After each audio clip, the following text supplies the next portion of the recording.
morning, everyone.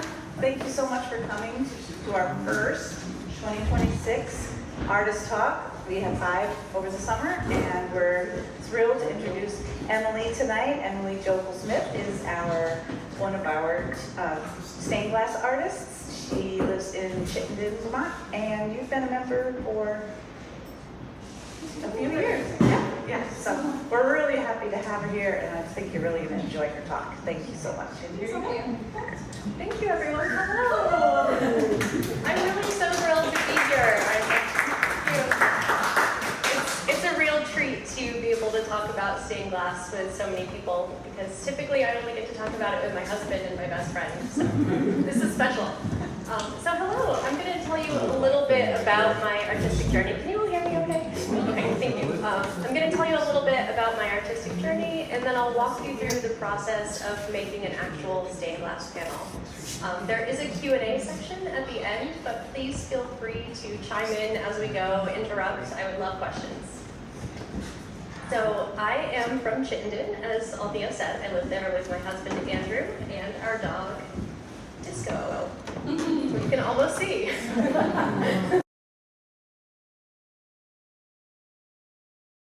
He's a black lab, in case you can't make out the details there in the light. I'm not originally from Vermont. I'm from rural Pennsylvania, and I spent a lot of time growing up in the woods there. This is a photo of me in 5th grade winning the Envirothon, which was a competition to identify bird calls and animal tracks. And so I found that the forest is really where I've always had my strongest sense of self and my strongest sense of being connected to something larger than myself. Which is why, if you've seen my work, it's almost always centered on wildlife. So I'm going to talk a little bit more about why that is, but first I'll say that before I moved to Vermont, I spent 10 years in New York City, and I wasn't really an artist there. In fact, I didn't consider myself an artist until a couple years ago. And while I wasn't an artist, and I didn't do anything with art, and I was working in advertising with a crazy life in a small apartment, it was still really formative for me because I lived next to 3 international airports and I traveled a lot. So in that 10 years, I went to, in case you can't see it, 24 countries, and a lot of forests and met a lot of wildlife. And that experience brought me to the Amazon twice, where I met the Shipibo people who live in the rainforest. So I'm going to talk about them for a while because this is a really significant influence for me for a lot of reasons. There are about 35,000 people in the Shipibo tribe. They live in the Amazon forest, and they have a really amazing relationship with their natural habitat. Everything that they make and that they use, they've made from trees and plants. They weave their own textiles, make their own thread, make their own dyes. It's really only with cookware and knives that they might integrate with the modern world. In fact, some parts of the tribes are still uncontacted. And they make these incredible embroideries that are based on their spiritual experiences connecting with animals and with their local habitat. They have this kind of beautiful sense of repetition to them, and it's almost, you can kind of find yourself getting entranced by them, or at least I can. And I like that they don't feel mathematical, they don't feel scientific, they feel very organic, which is probably because these patterns are intended to convey a sense of communion with the animals that they encounter when they do ayahuasca ceremonially. And so this might be the experience of looking into the eye of a jaguar, or looking into the eye of a snake or an eagle. This was sort of a revelation for me for 2 reasons. The first was that I loved the idea that here were these people who were so connected to the wildlife and their natural habitat that they achieved this trance-like state and then sought to communicate that through their art, to kind of share the entrancement. I think the best art really does that to us. We look at it, and when we connect with it, we get so invested in it, it gets the whole of our attention, and it's kind of like a mini trance. So that was the first thing. The second thing was this really cued me into the role of wildlife in the mythology of the Shipibo. This isn't specific to the Shipibo. A lot of Mesoamerica has a really incredible relationship with the animals that live near them. But specifically the jaguar, and if you've seen my work, you know I do a lot of jaguars. I love the role that the jaguar has in their mythology. Because it's kind of the go-between the realm of here and now, this world that we live in, the day-to-day life we have, going to work, going to get coffee, and the other realm that can be interpreted in many ways. We all interpret it differently, but I like to think of it as the place where all of the great questions of the universe are answered, and all of the mysteries and all of the beautiful patterns that we're a part of, migration, seasons, tides, moons. It's a place where the jaguar is the gatekeeper between those two places. So here I was in New York City, not an artist, and eventually I kept these experiences with me and I moved to Vermont. And when I did, I finally took, this is another example of a Shipibo embroidery. I finally took a stained glass course at Daybreak's Glass Studio in Bethel, Vermont. I highly recommend it. It's a fantastic experience. You'll learn everything you need to be able to make a window. And so I found myself with this new skill. I was always sort of drawn to the way that the light illuminates the glass. It kind of adds a dimension to it that goes beyond just what painting can do or what a two-dimensional piece of art can do. It really adds this new dimension. And I love that. So pretty immediately I knew that I wanted to also learn stained glass painting. This was my first ever stained glass piece that I completed in Bethel.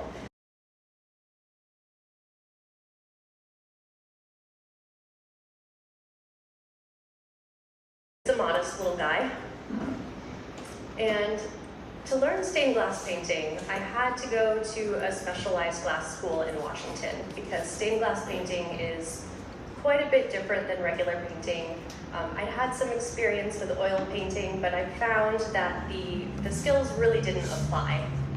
And so I went to Pilchuck Glass School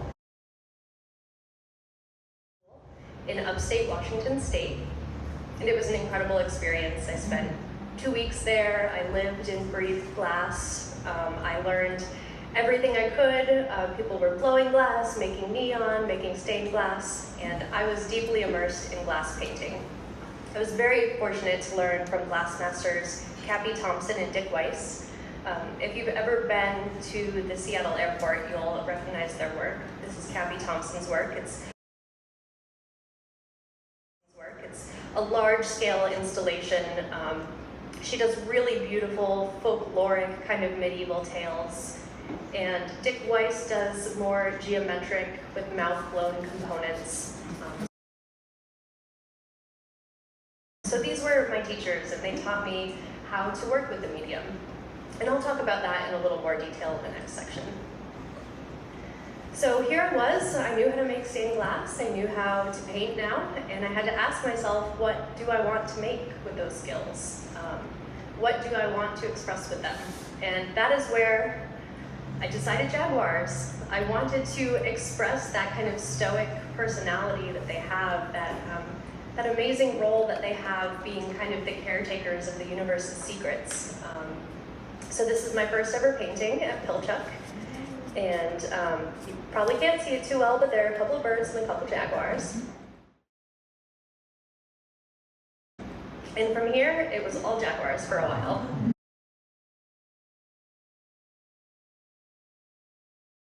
Lots and lots of them. Jaguars in all sorts of ways, in all sorts of colors.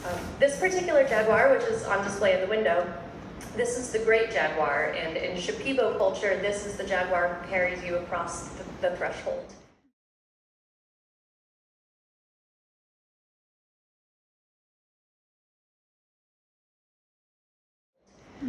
He's the one who kind of helps you see life from a higher level. And then this is where I revisited the idea of entrancement. And I didn't want to borrow from the visual language of the Shipibo. I wanted to sort of create my own language, compositions with animals that sort of pull you into the center of them. And so I explored this for a time with jaguars and with more jaguars. And also with frogs.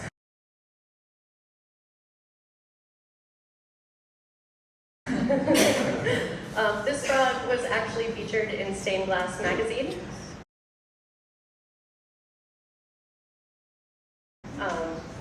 And from here, I looked to kind of capture the essence of animals in a way that we as humans don't really see them. So looking up at the stars, or connecting with each other, or connecting with the movement of celestial bodies, just kind of one level elevated beyond our daily life. So less literal, less trees and rocks and soil, and more ambitious, I suppose, in my settings. And so I pursued this for a time. Animals howling into the night, animals howling and morphing into each other.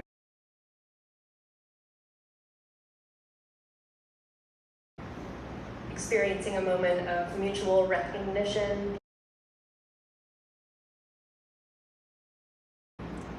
Snuggling.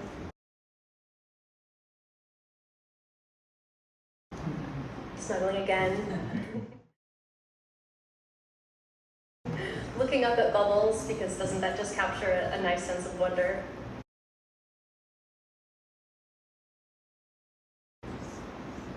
And so this is what I was really looking to pursue.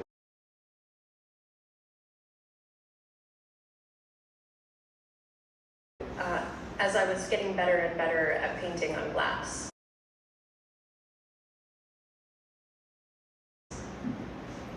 Which brings me to my current collection.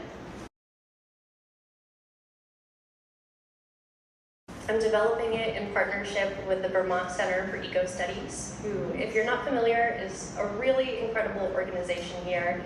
They are focused on doing research into the conservation of some of our indigenous plants and animals. They look at things like the feeding habits and the habitats and how to regrow critical plants that feed some of our birds. And so I'm working with them and doing a collection that really looks at animals alongside things like migration or connection.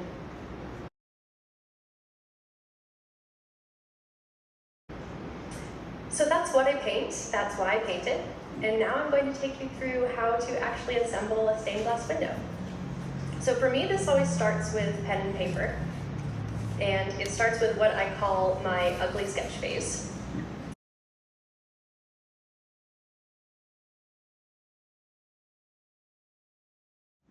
It is quite ugly, you can say it.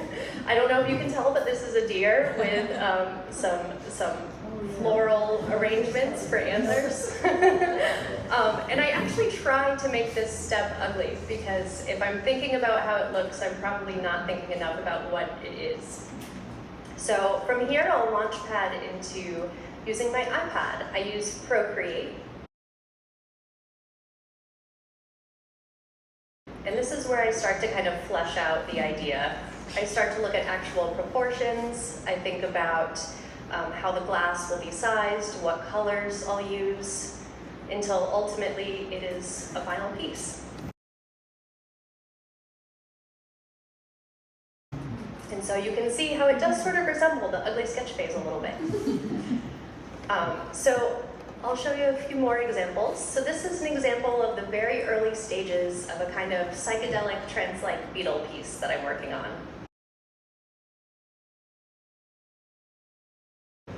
And to create this, I have to decide how many colors of glass I want to use. Because actually, I don't stain the glass at all. I buy it in sheets that look like this. Here's a lovely purple piece. They're often much larger than this. And I'll cut them to the size that I want and fit it together like a puzzle. It's very important that it fits together precisely, because that's the only way to get it to fit to the shape that you want it. So here I've decided these are my 5 or 6 colors. This is the shapes I want of my glass. And my next step is to number all of them. So here you can tell there are about 100 pieces of glass in this piece. So that's taking 6 large sheets of glass and cutting them down into much smaller pieces that fit together very intimately. So after I've made my pattern, what I do is I print it out. I love to work on the floor. I love to get messy. And so I'll cut it out with scissors until I have 100 little pieces, and I'll glue them to my glass, and that's when it's time to cut them. I use this tool here. It has a little scoring wheel on the end made of carbide, and I just move this over my glass where I want to cut it. So that's the process of getting the glass the shape and size that I want it to be. So this is that psychedelic beetle piece. I'm only about halfway through with it. You can see I've cut out all the pieces, all the colors, and they're all separated still, but they fit together in this square-like shape. So this is the part in the process where I would begin painting. And it's really important that you paint at this stage, because the last thing you want to do is spend a lot of time painting something that you then have to cut and you might accidentally break. So I'm going to talk about painting a little bit, because when I say painting, what I'm talking about is this here. It's a little powder jar, and inside are ground up metals. So this contains bismuth and some other elements that when they're fired in my kiln, they will melt and bind to the surface of the glass, which is really important, because if you were to paint on glass with regular paint, it would just scratch off as soon as it's dry. There's nothing to adhere to the surface of the glass. So in order to go from that powder to something I can paint with, I have to mix it with a medium. There are a million mediums. People use things like egg whites and earwax. That's some of the secret sauce of the trade. I don't do that. I mostly use water. I use a little bit of clove oil, lavender oil, copaiba. It really depends on the texture of what I want to achieve. But with my animals, where I'm trying to achieve a texture that's like hair, I typically use water. So I mix my paint with water, a little bit of gum arabic, as you do with paint, and I actually apply it to the entire piece of glass. So I'm going to play a short video. What you're looking at is a piece of glass that I cut out to be the shape of these 2 wolves. And you can see in some of the darker areas here, that's black paint on clear glass. Anywhere where you're seeing white is where I've removed the paint. So I started with an all black piece of glass, and I took a brush and I removed it, and now I will play this, and you can kind of see me systematically removing hair, moving in a pattern to kind of mimic the way hair grows on animals.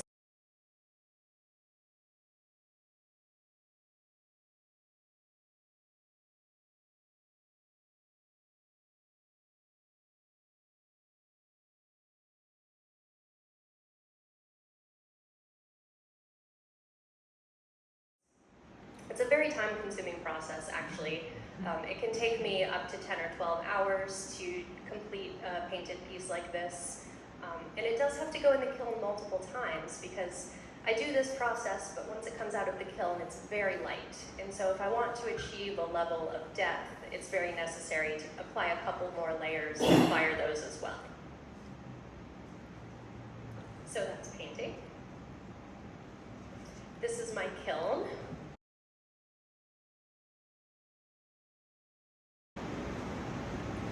And the next stage is foiling. So foiling is a little counterintuitive, because you can see I'm putting metal around the edges of the glass, yet they are still separated. So to do that, I take this roll of copper foil tape, it has adhesive on the back, and I line the edges of every single piece with the copper. And the reason I'm doing that is because in the next stage, when I solder it, it will stick anywhere where there's copper. The lead in the tin in my solder, that's this here, It really likes to bind to copper. It binds to other things like brass, but copper is the standard in the stained glass industry. So if I melted my metals right in the middle of the glass, they wouldn't stick there. They really need the copper to be able to stick. And I have a short little video here to show you of me soldering a piece.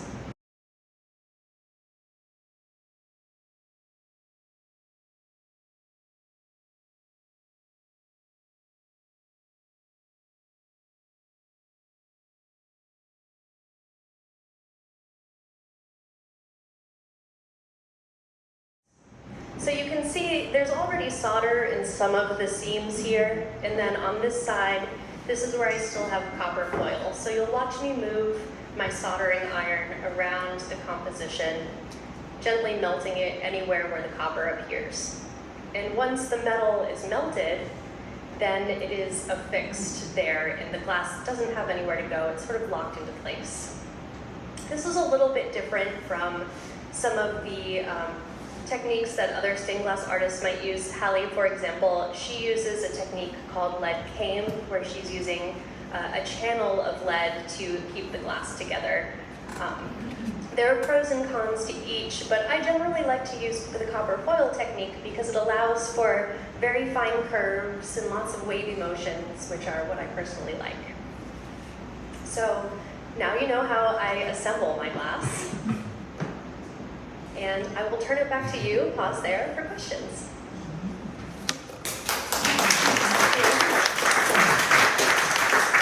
Have you had personal experiences with jaguars? Have I had personal experiences with jaguars? You know, I haven't. I do a lot of reading about them and their role in mythology, and so I don't know why I connect with them because I haven't had personal experiences. Good question. Did you have, yes, Mike? When you paint the piece, do you let the paint dry before you remove it, or is it still wet? Oh, that's a great question. So I let it dry. Otherwise, it would just remove too much at once. If I want to add fine detail, then it really needs to be perfectly dry. It's like a scratch board. Yes, exactly. It's like scripito. Yep. Yes. On the same line as that, so you do several layers when you're painting. You fire between the layers? Yes, generally yes. It's a little complicated because you can put an oil layer over a water layer. Sometimes I will do that, but if I want to do multiple fur layers, that's all done in water, and so they'd all need separate firings. Okay. Yes? When you show the purple on the table, the piece that was purple, and on the table you have the glass. The glass, yes. Yeah, the glass. Now, that's purple already. So do you use some stuff that you don't paint, or I don't quite understand that. So yeah, that's a great question. If we look at, for example, one of my other pieces over here, looking at this, all of these pieces of glass were already the color that I wanted them to be before I started making it. I only painted this piece right here to have a flower on it. Does that answer your question? Yeah, so some is colored glass, and others plain glass that you paint. Exactly. And sometimes I'll paint on colored glass as well. But you're not painting the colors into the piece. The colors exist, and you're removing the black to accentuate the colors of the glass. That's mostly correct, yes. So the question was, you're not adding colors to the piece. I typically only use black paint, but I do sometimes. You can see in this bird example over here, I did paint that clear glass blue, so it does look like blue glass, but I did paint it. Is that barriers? Nope, that's Hallie's. Oh. I actually get that question a lot. Yes? Can you talk a little bit about what inspired you to move towards painting parts of glasses? Because there's, a lot of stained glass artists who don't. Yeah, so the question was why did I move toward painting the glass? Because there are a lot of stained glass artists who don't. So glass painting is actually an endangered skill in the world. There just aren't enough, there's not a high enough rate of new people learning it to really keep the tradition alive. I liked it because I did have a painting background. I painted when I was young, and I knew I wanted to incorporate animals into my work, which you can do if you're not painting, but it requires many, many pieces of glass, sometimes compositions that have thousands of pieces to get the kind of detail that you want. Yes, my dad. Do you have to anneal if you have pieces of glass that you painted and then fired, and then other pieces that you haven't? Yeah, so the question was, do I have to anneal the glass? So if I'm painting a large piece of glass, maybe over 12 inches, I do anneal it because when it's that large... What's annealing? That's a great question. What is annealing? And I'm probably not going to answer it sufficiently, full disclosure, because it's quite complicated. But it's, and maybe when I can, actually. Darn.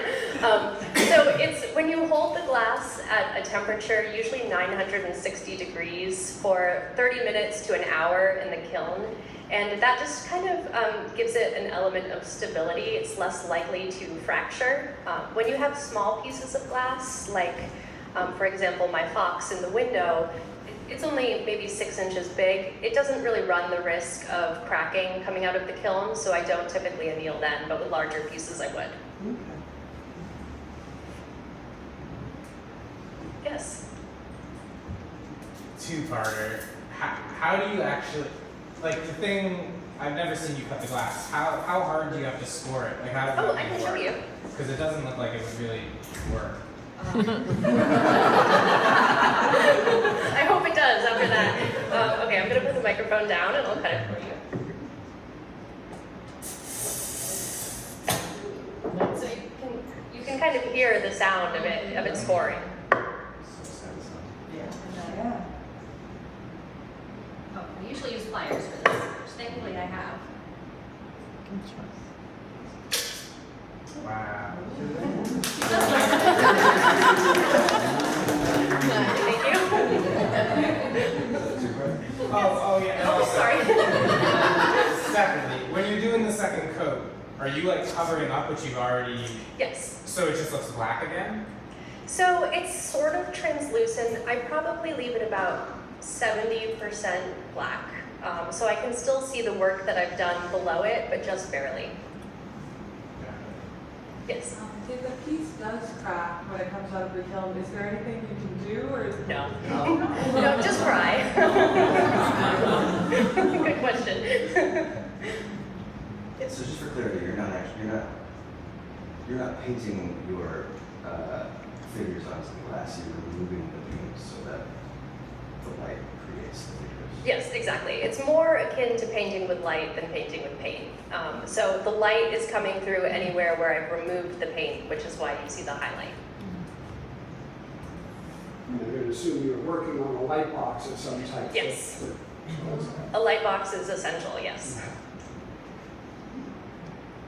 And why do you use, what makes water ideal for fur as opposed to oil, and what is oil better for? Why? So the question was, why do I use water for fur and oil for anything else? So if you think about how you would expect oil to move over glass, it's kind of runny. It's hard to get an even covering, which is what you want with an animal. You want an all-over even color of black that you can then remove. The oil you wouldn't be able to remove it really until it dried, which could sometimes take over a day, and I'm not that patient.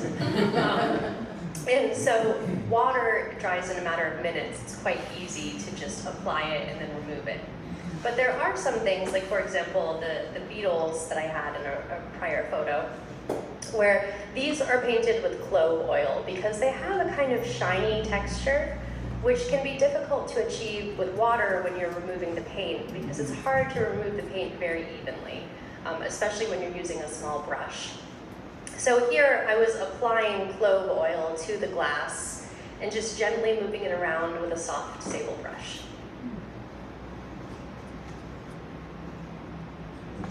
Speaking of brushes, you use some kind of unusual brushes. I do. One of them is made from a badger.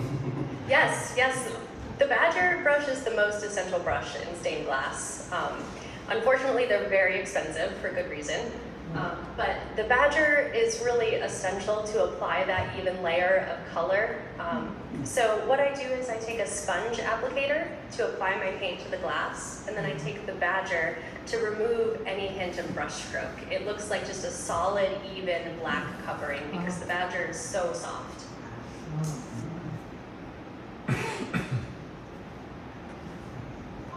Yes, Carly. Do you know the number of times, what is the highest record that you have fired one piece? Oh goodness. Do you keep track? Yes, it was one of the jaguars that I showed you. It was about 8 layers of color. It was one of the brown jaguars, and after that I was like, I think I'll just paint with black.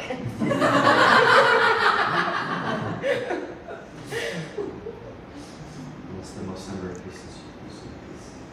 Oh goodness, maybe 200? What was the question? What's the maximum number of pieces I've used in a single piece? So about 200. Yes, Bonnie. Can you talk about some of the other pieces of equipment that you use to remove the paint other than Yes, my The badger favorite brush. tool to use other than paintbrushes is a kebab stick. I use a kebab stick on every single piece. I'm talking about the little wooden ones that you use in a barbecue. And I find that is really effective for removing the paint from the glass without actually scratching the glass. It's really good for fine details, where a brush stroke it removes a little more paint at once. Yes? How many stitches have you had to get? Thankfully, no stitches, but we definitely keep the Band-Aid company in business at my house. I have many cuts on my hands. Don't look too closely. Yes? Is there any risk working with lead? Yes, there is quite a bit of risk working with lead. The biggest risk is skin contact and then not washing your hands and eating, or licking it, but I don't do that. So I do use a de-leading soap after I've handled the lead. There are also some paints that contain lead, which can be particularly dangerous because it's a very fine powder. It's very easy to inhale, which is why you want to be working with the paint wet. If I'm working with water and then allowing it to dry, I'm generating a lot of dust. So I like to use a lead-free paint if I'm doing that. You wear a mask? I do wear a mask, yes. You use a ventilator? I do not use a ventilator, but I do use a fume extractor and an air purifier. Yes, it's a little gizmo that sucks in air very quickly and brings all the particles into a HEPA filter and traps them there. I would imagine that'd be convenient if you're firing something with a lead-based paint on it, because would there be a possibility of fumes containing lead? Yes, I do. So we fire in our barn and we leave the door open, but I generally use lead-free paint anyway, so we're not generating many fumes. All right, anything further? Yes, Carly. What piece are you most proud of so far? Oh, goodness.